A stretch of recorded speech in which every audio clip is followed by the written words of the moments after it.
Did he steal our cocktail formula? I'm gonna go with maybe. Hey guys, this is Joel Runyon with Impossible. Welcome back to the channel, and today we are talking about, did Andrew Huberman steal our sleep cocktail formula? Let's talk about it. If you guys know Huberman, you know that his sleep cocktail has become really popular. He basically gives you a prescription for what he would put in a sleep cocktail. My favorite sleep cocktail, based on really good, solid, peer-reviewed science, is magnesium threonate and something called apigenin, A-P-I-G-E-N-I-N, which is basically a derivative of chamomile.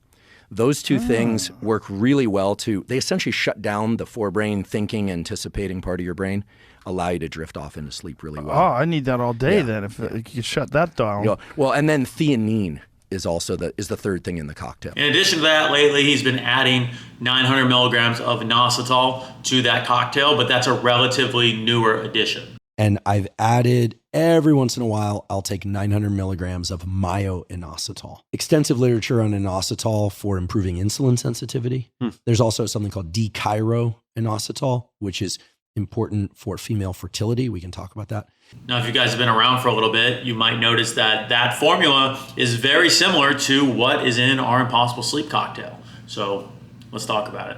Now, let me say I actually like Andrew Huberman. I don't have any issues with him. And did he steal our cocktail formula? I'm gonna go with maybe.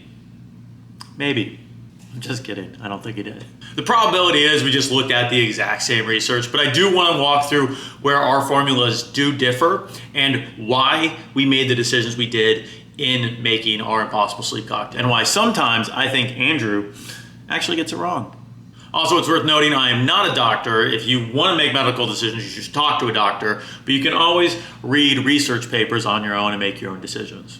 All right, so first up, when we started making Impossible Sleep, I specifically wanted to stay away from a few specific ingredients. So first on the list, melatonin. I think in the next few years, you're gonna see a big swing back from melatonin as being something that people are really talking about, especially when you're talking about athletes, high performers, and people who care about their health. I think there's gonna be a big pendulum swing back. And so we are ahead of the curve, and I think we're gonna stay ahead of the curve. Not a big fan of melatonin personally for a whole bunch of reasons, and I've actually detailed out in a couple different blog posts on our entire site exactly why we've made that decision. I won't go into it here, but we'll do another video maybe another time if you guys want to see it, and we can talk about why I think melatonin is one of the most overrated sleep products on the market.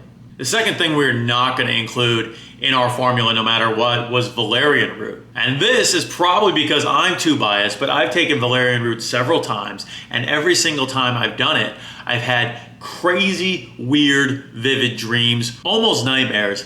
Not a good time. Not a good time. So I know a lot of people put those in sleep formulas. I see them in a lot of different ones around the market. But first and foremost, I wanted to make a sleep cocktail that I would drink. And if I was going to be having nightmares all the time, I was probably not going to be drinking it. The third thing that I did not include, and this is maybe controversial, is GABA. This is one of those things that drives me crazy because you will see it in tons and tons of sleep formulas on the market, and there's very little reason for it. There's a lot of bros out there that will tell you GABA. But if you actually look at the studies, there's little to no evidence that it actually can help improve your sleep when taken orally. Again, I've done an in-depth blog post that I will link down below if you want my full reasoning on that. But if you want me to, I'll do another video on why GABA might be the second most overrated product in a lot of sleep cocktails out there. All right, so let's talk about what's actually in Impossible Sleep. In the Impossible Sleep formula, you basically have three things. We have magnesium, we have L-theanine, and we have stevia. That's it. For L-theanine, dosed at 150 milligrams to like 200 milligrams, it basically puts you into a relatively calm, hypnotic state. I think the literature actually says hypnotic state, but in my mind, it just kind of helps calm your brain down, and it's a cue that it's time for you to go to bed. Now, magnesium is actually really good for athletes for rest and recovery, improving deep sleep, and helping muscle recovery. Now, when Huberman talks about this, you usually hear him talk about one or two forms. It's either biglycinate, which also goes by glycinate, or diglycinate in some manufacturers, or you'll hear him talk about a compound called magnesium L-Threonate. Now, in the current version of Impossible Sleep, we actually use magnesium citrate, and I'm going to tell you exactly why we do it. Now with biglycinate, I think this is actually a pretty good form of magnesium. The main issue with biglycinate specifically is that it's a patented form of magnesium actually sourced by Albion, which is now owned by Balchem. Now when we were bringing the product to market, they were actually going through a ton of supply chain issues. We're actually not confident in the supply chain that they could keep up, and that we didn't want to be in a spot where in 6 months, all of a sudden the biglycinate was not going to be available. Thankfully, they've kind of gotten their stuff together. And so the supply chains are not as much of an issue anymore, and we're going to actually be coming out with a biglycinate formula in the near future. I'm going to do a bigger video on magnesium biglycinate versus magnesium citrate and where the differences lie, but it mostly comes down to elemental magnesium, bioavailability, and actually flavor of the product. And that matters a lot more in a powder form product than it would in a capsule. Now, when it comes to magnesium L-Threonate, I actually disagree with Huberman. I've read all of his sources and I understand where he's coming from, but I actually think magnesium L-Threonate, from a research standpoint, has very little research backing it up, suggesting that it's helpful for sleep.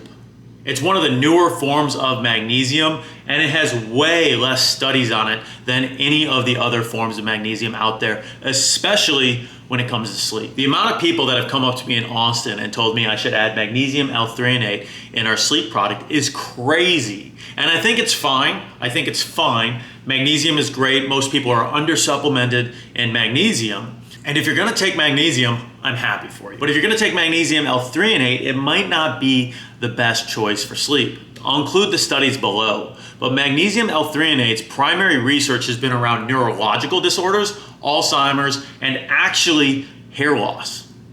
Interestingly enough, there's a couple new studies out that say the threonate metabolite might help with balding, but you can't deliver it on its own. So they bind it to magnesium, deliver it that way. And that's one of the most promising uses of it.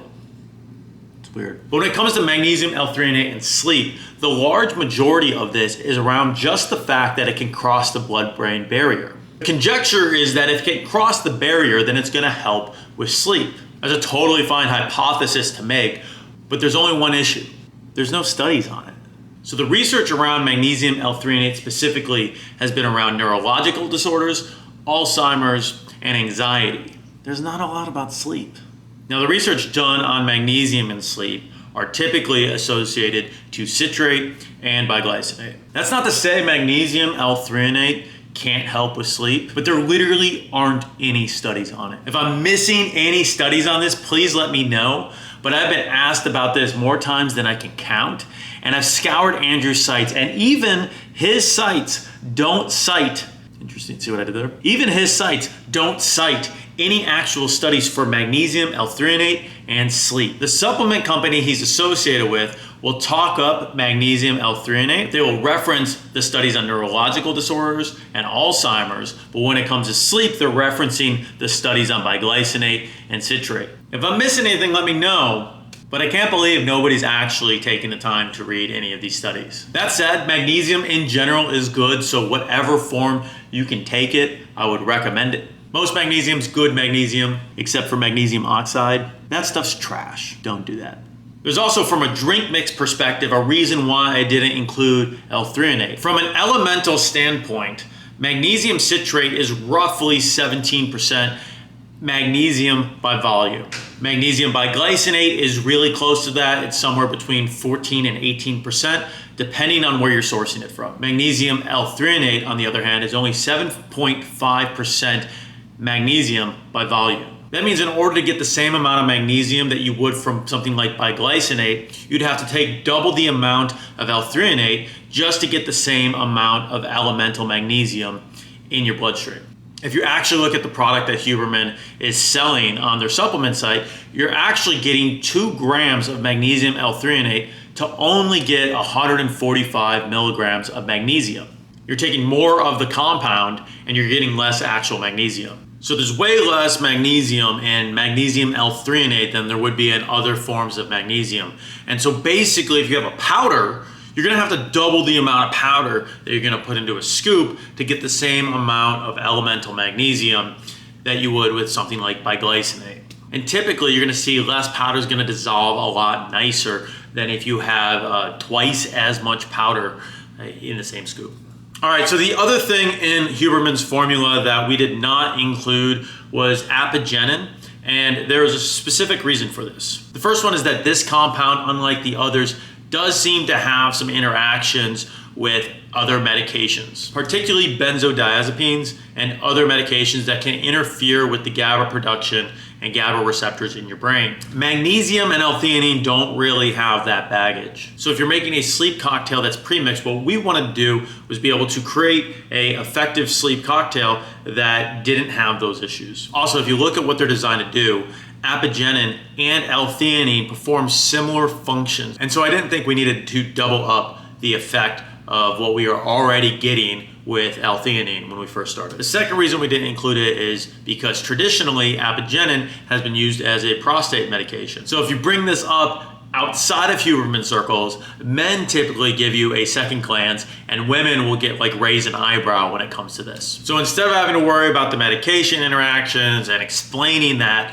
on top of duplicating pretty much what L-theanine is already meant to do, we decided to opt for simplicity and keep things as simple as possible. If you guys do want to try apigenin, I think it's smart to dose it separately and test it independently of the cocktail and then eventually stack them yourself if you want to try that. There's a good product from Turk Labs right here that will help you do that. Again, I'm not a doctor, this is not medical advice, but I will link to all the studies that I've talked about in this video down below, and you can find out for yourself.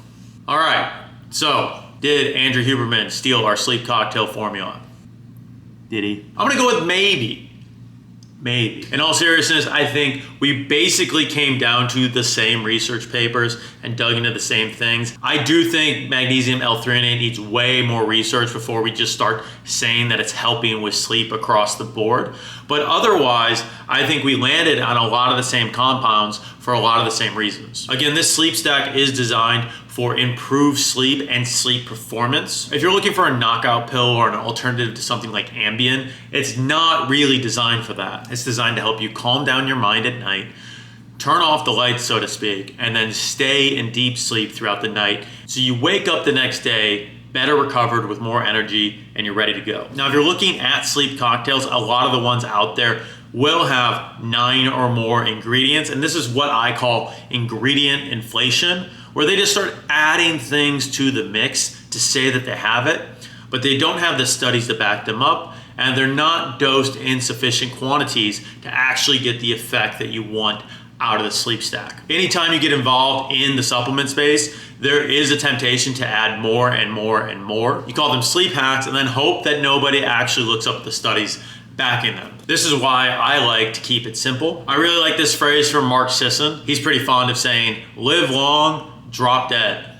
I think when you get caught up in optimizing every little tiny facet of life, you focus so much on optimizing that you forget to keep living. So that's part of the reason we try to keep our formulas clean, simple, straightforward, and healthy. In some scenarios, less is more, and Impossible Sleep has been specifically designed to help you improve your sleep overnight. The L-theanine helps to calm your mind down as you go to bed, and the magnesium helps you maintain that deep sleep throughout the night. If you guys want links to any of the studies or the reasoning that I've talked about, I've got links down below in the description on write-ups on the site on the reasons why we've made a lot of the decisions we have, as well as direct links to the research papers that I've mentioned. Each of our products and each of our ingredients have a specific reason and a study behind it on why we included it in the first place. As always, if you guys want to try the products, you can check out Impossible Sleep on impossible.co. And we also have a clean, healthy energy drink called Impossible Energy, which I will do another breakdown on this in a different video. If you guys like this video, please hit like and subscribe. Leave a comment letting me know what you think about these deep dive breakdowns and if you want to see more of them. If you guys tried Impossible Sleep, let me know what your favorite flavor is and what flavors you'd like to see coming out next. Until then, guys, keep pushing your limits, do something impossible, and I'll see you on the next video. Peace.